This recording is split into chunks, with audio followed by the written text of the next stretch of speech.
بسم اللہ الرحمن الرحیم۔ السلام علیکم۔ آج کی کہانی میں ہم بتائیں گے کہ ضروری نہیں ہے کہ جو انسان کو نظر آئے وہی سچ ہو۔ آنکھیں بند کر کے یوں کسی پر یقین نہیں کر لینا چاہیے۔ کہانی کا آغاز کرتے ہیں کہ میری دیورانی اپنے کمرے سے نکل کر میری ساس کے پاس آئی اور اتنے اترے ہوئے منہ کے ساتھ کہنے لگی، اماں آج سے میں گھر کا پورا کام کروں گی کیونکہ بھابھی چائے رکھ کر گئی ہیں اور مجھے بہت ساری باتیں سنا کر آئی ہیں۔ میری ساس نے حیران ہو کر پوچھا، کیا ہوا صبا؟ ایسا کیا کہا زینب نے؟ تو وہ آنسو بہاتے ہوئے بولی، اماں بھابھی کہتی ہیں کہ تمہاری کوئی طبیعت خراب نہیں ہے، تم جان بوجھ کر بہانے کرتی ہو اور بس آرام کرتی رہتی ہو، اٹھا کرو اور گھر کا کام کیا کرو، میں اس گھر کی نوکرانی نہیں ہوں۔ یہ سن کر مجھے اتنا شدید غصہ آیا کہ میں نے تو ایسی کوئی بات نہیں کہی تھی۔ میں نے تڑپ کر کہا کہ میں نے تو اسے ایسا کچھ کہا ہی نہیں، لیکن میرا شوہر مجھے دکھی نظروں سے دیکھ کر بولا، افسوس ہے زینب، میں سمجھتا تھا کہ شاید تمہیں عقل آ گئی ہے، لیکن تم تو اب بھی نہیں سدھری۔ بس یہی وہ لمحہ تھا کہ جب میرا ضبط جواب دے گیا۔ کتنے دنوں سے میں ان لوگوں کو سمجھانے کی کوشش کرتی آ رہی تھی کہ میں اسے کچھ بھی نہیں کہتی۔ میں پاگلوں کی طرح اٹھی اور جا کر اپنی دیورانی کا گریبان پکڑ کر اسے جھنجھوڑتے ہوئے چیخنے لگی۔ ایک تو میری کنڈیشن ٹھیک نہیں تھی اور ایک یہ مجھ پر الزام لگاتی تھی۔ میں نے کہا، مکار عورت، تمہیں شرم نہیں آتی؟ تم ہر وقت مجھ پر جھوٹے الزام کیوں لگاتی ہو؟ میں نے تمہیں کب ایسا کہا ہے؟ میرا شوہر اور دیور بھاگ کر آگے بڑھے اور مجھے پیچھے کرنے لگے، لیکن میں آپے سے باہر ہو کر چلائی تھی، میں اس عورت کو جان سے مار ڈالوں گی۔ اور اسی وقت میرے شوہر نے مجھ پر ہاتھ وہ کہتی ہے کہ میرا نام زینب ہے اور میری شادی ایک انتہائی امیر اور بڑے گھرانے میں ہوئی تھی، جبکہ میں خود ایک غریب اور سادہ سے گھرانے کی بیٹی تھی۔ میرے شوہر کا نام کامران تھا، جو اپنے گھر کے بڑے بیٹے تھے اور اب ان کے والد کی وفات کے بعد پورے گھر کا نظام اور کاروبار وہی سنبھالتے تھے۔ کیونکہ ان کی ماں ایک گھریلو عورت تھیں، وہ گھر بار سنبھالتی تھی۔ گھر میں ان کا ایک چھوٹا بھائی زبیر اور ایک چھوٹی بہن سارہ بھی تھی، جبکہ ان کی والدہ یعنی میری ساس نے اپنے بچوں کو بہت ناز و نم اور بہت محبت سے پالا تھا، کبھی والد کی کمی محسوس نہیں ہونے دی تھی۔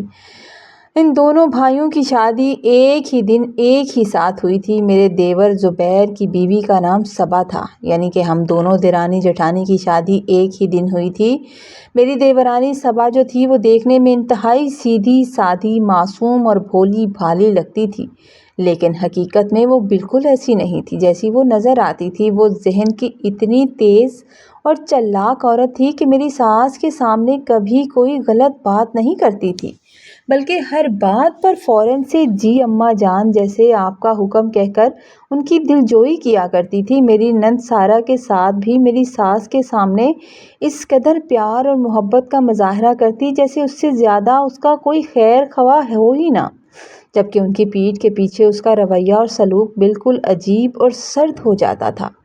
یہ ساری باتیں میں دیکھتی تھی اور میں اپنے مائکے میں سب سے بڑی بیٹی تھی، اس لیے مجھے گھر کے تمام کام کاج اور طرح طرح کے کھانے پکانے کی بہت اچھی عادت تھی۔ میں محنت سے بالکل نہیں گھبراتی تھی اور میں گھر میں بھی جو بھی ڈش بناتی تھی، کوئی بھی کھانا بناتی تو سب انگلیاں چاٹتے رہ جاتے تھے اور میری بہت تعریف کرتے تھے۔ شادی کو 6 دن گزرے تھے کہ ہم دونوں بہوؤں کی کھیر بنانے کی پہلی رسم رکھی گئی۔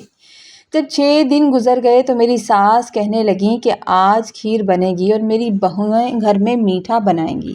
جب ہم دونوں کچن میں آئیں اور میں کھیر بنانے کے لیے ایک بڑا برتن نکالنے لگی تو صبا میری طرف دیکھ کر مسکراتے ہوئے کہنے لگی، بھابھی کیوں نہ ہم الگ الگ کھیر بناتے ہیں تاکہ پتہ تو چلے کہ کون زیادہ اچھی کھیر بناتا ہے۔ آپ تو ایسے ہی اپنی تعریفیں کرتی رہتی ہیں۔ میں نے نرمی سے مسکرا کر اس کی طرف دیکھا اور کہا کہ جب ہم ایک ہی گھر میں رہتے ہیں تو پھر الگ الگ کھیر کیوں بنائیں گے؟ اور کچھ ترکیب تم بتا دو اور کچھ میں بتا دوں گی اور دونوں مل کر چمچ ہلا دیں گے تو ہماری رسم پوری ہو جائے گی اور بہت اچھی کھیر بھی بن جائے گی۔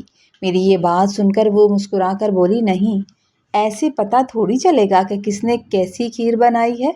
ایسا کرتے ہیں کہ پہلے آپ بنا لیں اور جب آپ بنا لیں گی تو پھر میں بنا لوں گی۔ میں نے کہا کہ اگر الگ الگ بنانی ہی ہے تو ایک ساتھ بنا لیتے ہیں، ایک چولہے پر تم بنا لو اور ایک پر میں بنا لیتی ہوں۔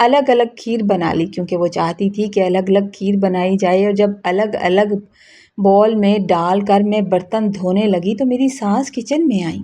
انہوں نے دیکھا کہ 2 الگ الگ باؤلز میں کھیر بنائی بھی گئی تھی اور ڈالی بھی گئی تھی، تو انہوں نے ہم دونوں کے الگ الگ باؤل دیکھ کر وہیں کھڑی ہو گئی اور مسکرا کر کہنے لگی، بیٹی مجھے یہ اچھا نہیں لگا، آپ دونوں نے الگ الگ کھیر کیوں بنائی؟ رسم تو ہم نے تو بس ایک رسم ادا کرنی تھی، میں تو اپنی بہوؤں میں بہت پیار دیکھنا چاہتی ہوں، دونوں مل کر کھیر بنانے تھے، ہمارا مقصد آپ لوگوں کا کوئی مقابلہ کروانا نہیں تھا کہ کون اچھی کھیر بناتی ہے، ہم نے بس ایک رسم ادا کرنی تھی کہ میری دونوں بہوؤں نے آج پہلے دن کچن میں قدم رکھا ہے اور کچن میں کام کیا ہے تو کچھ میٹھا بنا لیں تو اچھی بات ہے، کہتے ہیں یہ اچھا شگن ہوتا ہے۔ اس سے پہلے کہ میں اپنی صفائی میں کچھ کہتی، میں بولنا شروع کرتی، میری دیورانی جلدی سے بولی، جو حکم اماں جان، ہم آئندہ آپ کی ہر بات کا پورا خیال رکھیں گے۔ اصل میں ایسا ہی چاہتی تھی، لیکن بھابھی کہتی تھیں کہ وہ اپنے گھر میں بہت اچھا کھانا بناتی ہیں اور کہہ رہی تھیں کہ کیوں نہ ہم الگ الگ کھانا بنائیں تاکہ پتہ تو چلے کہ اچھے سے کھیر کون بناتا ہے۔ اس نے اتنی مسکراہٹ، اتنے سادہ اور اتنے پیارے انداز میں یہ بات کہی کہ میں حیران ہو کر اس کے چہرے کی طرف دیکھنے لگی کہ میں نے تو ایسی کوئی بات کی ہی نہیں تھی، اور یہ بات تو اس نے خود بولی تھی، اور اب اس نے کتنی صفائی سے میرے سر پر تھوپ دی تھی کہ بھابھی نے ایسا کہا ہے۔ میری ساس نے میری طرف دیکھا اور کہنے لگی، بڑی بہو، تمہارا شوہر گھر کا سارا نظام چلاتا ہے، وہ اس گھر کا بڑا ہے، اور میں تم سے بھی یہی امید رکھوں گی کہ تم بھی اس کی طرح بڑا دل رکھو، کیونکہ تم بھی اس گھر کی بڑی بہو ہو۔ میں اپنی ہی نظروں میں شرمندہ ہو کر رہ گئی۔ ایک دل نے چاہا کہ ساس کو سچ بتا دوں کہ ایسا تو صبا نے کہا تھا، صبا نے کہا تھا کہ الگ الگ کھیر بنا لیتے ہیں، پھر میں نے سوچا کہ شادی کو ابھی دن ہی کتنے ہوئے ہیں اور یہاں بحث شروع ہو جائے گی، اور اگر بات میرے شوہر تک پہنچ گئی تو وہ میرے بارے میں کیا سوچیں گے؟ نیا نیا رشتہ ہے، اور جب ان کو پتہ چلے گا کہ اس طرح کچن میں پہلے ہی دن بحث ہو گئی تو نہ جانے ان کے دل میں کیا بات آئے۔ خیر اس بات پر میں خاموش ہو گئی، کیونکہ میں اپنے گھر میں بھی بڑی بیٹی تھی اور اکثر کوئی چھوٹی موٹی بات ہو بھی جاتی تھی تو میں خاموش ہو جایا کرتی تھی، میں بات کا بتنگڑ نہیں بناتی تھی، اور یہی میری سب سے بری عادت مجھے لگتی تھی۔ جب میری ساس کچن سے چلی گئیں تو میں نے جلدی سے صبا سے کہا کہ صبا تم نے ایسا کیوں کہا؟ حالانکہ الگ کھیر بنانے کا مشورہ تو تمہارا تھا، پھر تم نے مجھ پر الزام لگا دیا، حالانکہ تم تو خود کہہ رہی تھی کہ الگ الگ بناتے ہیں۔ میری بات سن کر وہ مسکرا کر میرے کندھے پر ہاتھ مار کر بولی، بھابھی مذاق بھی کبھی برداشت کر لیا کریں، کبھی کبھار چھوٹوں کا مذاق برداشت کر لینا چاہیے، اور پھر کچن سے چلی گئی۔ میں حیران ہو کر کچن میں کھڑی کی کھڑی رہ گئی تھی کہ یہ تو بڑی تیز نکلی، اور مجھے اس کی بات، اس کا انداز، اس طرح ساس کو الگ بات بتانا بالکل بھی سمجھ میں نہ آیا۔ اس کے بعد میں نے ڈائننگ ٹیبل پر سب کے لیے کھیر رکھی اور گھر کے تمام لوگ ٹیبل پر آ گئے تھے۔ میرے شوہر، میرے دیور، میری نند سارا اور میری ساس سب موجود تھے۔ میرے سسر کا میرے شوہر کے بچپن میں ہی انتقال ہو گیا تھا۔ انہوں نے بتایا تھا کہ تب وہ بہت چھوٹے چھوٹے تھے جب ان کے ابا گزر گئے تھے، تو ان کی ماں نے ہی انہیں پالا تھا۔ کچن والی بات پر میرا منہ اترا ہوا تھا، کیونکہ ایسا پہلی بار ہوا تھا میرے ساتھ۔ میری ساس نے بھی مجھ سے ایسا کہا تھا۔ ہم سب ٹیبل پر بیٹھے تھے کہ میں نے دیکھا کہ میری دیورانی جلدی سے آگے بڑھ کر سب کو کھیر ڈال ڈال کر دینے لگی، اور بالکل اس طرح پیش آئی جیسے کوئی بہت ذمہ دار انسان ہو۔ اس نے ہر ایک کو کھیر ڈال کر دی اور سب سے بار بار پوچھا کہ آپ کو اور چاہیے، کیونکہ میں تو کسی سے تب پوچھتی اگر وہ مجھے موقع دیتی۔ میں خاموشی سے بیٹھے اسے دیکھ رہی تھی، وہ سب سے مسکرا کر نہ صرف باتیں کر رہی تھی بلکہ سب کو پوچھ کر اور ڈال کے دے رہی تھی، اور میں خاموش بیٹھی کھاتی رہی۔ کھانے کے بعد جب سب اٹھے اور چلے گئے اور میں بھی خاموشی سے اٹھ کر ہال میں رکھے ہوئے صوفے پر بیٹھ گئی تھی، میری ساس میرے پاس آ گئیں اور کہنے لگی کہ بہو اتنی پیاری لگ رہی ہو تو منہ کیوں اترا ہوا ہے؟ شاید ان کو محسوس ہو گیا تھا کہ انہوں نے مجھے کچن میں جو بات بولی ہے میں نے شاید اس کا برا منا لیا ہے۔ پھر میرا ہاتھ پکڑ کر مسکرا کر کہنے لگیں کہ میں نے جو بھی تمہیں کچن میں کہا تھا وہ تمہاری بھلائی کے لیے کہا تھا بیٹا، اور آج ایسی چھوٹی چھوٹی باتیں دل پر نہیں لیتے۔ میں نے کچھ کہنے کے لیے منہ کھولا تھا کہ میری دیورانی نے نہ جانے ہمارے پیچھے سے ہماری بات سن لی اور جلدی سے آ گئی اور ہمارے بیچ میں سر گھسا کر کہنے لگی، اماں یہی بات تو میں بھابھی سے بول رہی تھی کہ تھوڑی سی بات کو اس طرح دل پر نہیں لیتے، اس کان سے سنتے ہیں اس کان سے نکال دیتے ہیں۔ ساس بھی تو ماں کی جگہ ہوتی ہے اور گھر میں ماں کتنے برے طریقے سے ڈانٹ دیا کرتی ہے تو ہم لوگ غصہ نہیں کرتے۔ اگر انہوں نے تم سے کچھ کہہ دیا تو میں معافی مانگ لیتی ہوں۔ میں ہڑبڑا کر کہنے لگی، نہیں اماں ایسی تو کوئی بات نہیں، مجھے تو آپ کی بات بری لگی ہی نہیں، مگر میں تو… اس سے پہلے کہ میں اپنی بات پوری کرتی میری دیورانی نے جلدی سے آگے بڑھ کر میرا ہاتھ پکڑا اور کہنے لگی، آئیں بھابھی چھوڑیں اس بات کو، اپنا موڈ ٹھیک کریں، دونوں مل کر تھوڑے برتن واش کر لیتے ہیں، آپس میں باتیں بھی ہو جائیں گی اور کام بھی ہو جائے گا۔ پھر میرا ہاتھ پکڑ کر مجھے زبردستی اٹھا بھی لیا تھا۔ اتنی تیز عورت دیکھ کر میں حیران ہو گئی تھی کہ وہ مجھے بات کرنے کا موقع ہی نہیں دے رہی تھی۔ پھر وہ مجھے کچن میں لے آئی اور کھیر کے بڑے باؤل میں کہنے لگی کہ میں آپ کو باؤل فارغ کر کے دیتی جاتی ہوں، بھابھی آپ دھونا سٹارٹ کریں، میں برتن کلیکٹ کر لوں اور جیسے ہی برتن اکٹھے ہو جاتے ہیں پھر ہم دونوں مل کر دھو لیں گے۔ وہ آہستہ آہستہ برتن صاف کر کے الگ کرنے لگی۔ وہ کتنی دیر کونے خدروں سے برتن نکالتی رہی اور میں دھوتی رہی، اور جب میں نے کافی سارے برتن دھو لیے اور تھوڑے بہت برتن رہ گئے تھے جو لاسٹ میں دھونے والے تھے تو جلدی سے مجھ سے کہنے لگی کہ بھابھی آپ بس کریں آپ سائڈ پر ہو جائیں، اب میں دھو لوں گی، آپ اپنے ہاتھ صاف کر لیں۔ میں نے برتن ایک سائڈ پر رکھے، میں نے کہا بھی تھا کہ میں دھو لوں گی لیکن اس نے مجھے زبردستی ہٹا دیا۔ میں ہاتھ صاف کر رہی تھی کہ اس نے دو چار جو برتن رہ گئے تھے وہ دھو لیے، اور اتنے میں میری ساس کچن میں آئی تھی شام کے کھانے کے بارے میں بتانے کے لیے۔ انہیں دیکھ کر صبا فوراً سے کہنے لگی، بھابھی بس دھل گئے سارے برتن، دھو دیے میں نے سب برتن دھو دیے، اب آپ ایک کام کر لیں کہ ان کو ان کی جگہ پر رکھ دیں، جو تھوڑے بہت رہ گئے ہیں ان کو ان کی جگہ پر سیٹ کر دیں۔ میں نے ایک لمبا سانس لیا، پھر میری ساس نے بتایا کہ شام میں کیا بنے گا، اور پھر میں اپنے کمرے میں آ گئی تھی اور میں کمرے میں آ کر خاموش بیٹھی تھی۔